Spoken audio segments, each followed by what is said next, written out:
Pengakuan mengejutkan sopir mobil pengangkut makan bergizi gratis, MBG, yang tabrak 19 siswa SD dan guru. Polisi singgung soal rem yang tak pakem.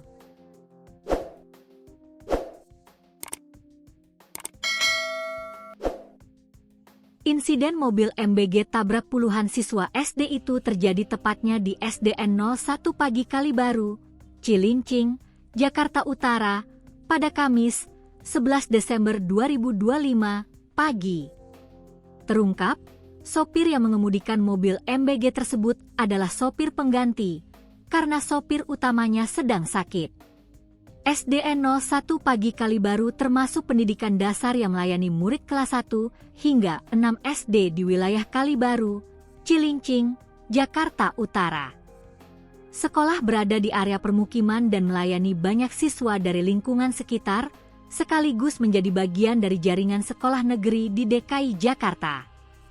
Dikutip Tribun Lampung Co.id dari tribunjakarta.com, dalam insiden itu, mobil mendadak melaju tak terkendali, menabrak pagar sekolah, lalu melindas sejumlah murid yang tengah berada di lapangan sekolah.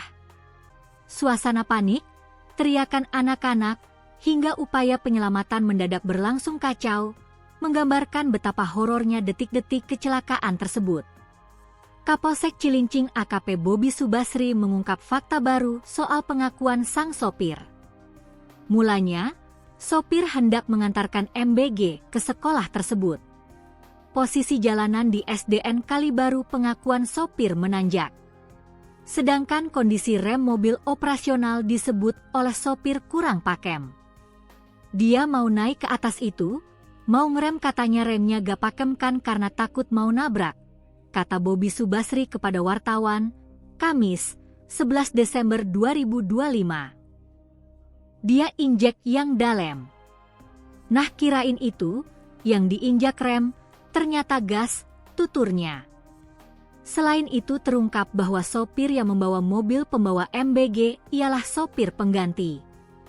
AKP Bobi menerangkan saat mengantarkan MBG, sopir AI didampingi kenek inisial MRR.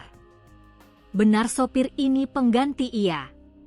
Sopir utamanya sakit, sudah 2 kali dia nyopir. Ini yang kedua, tukasnya.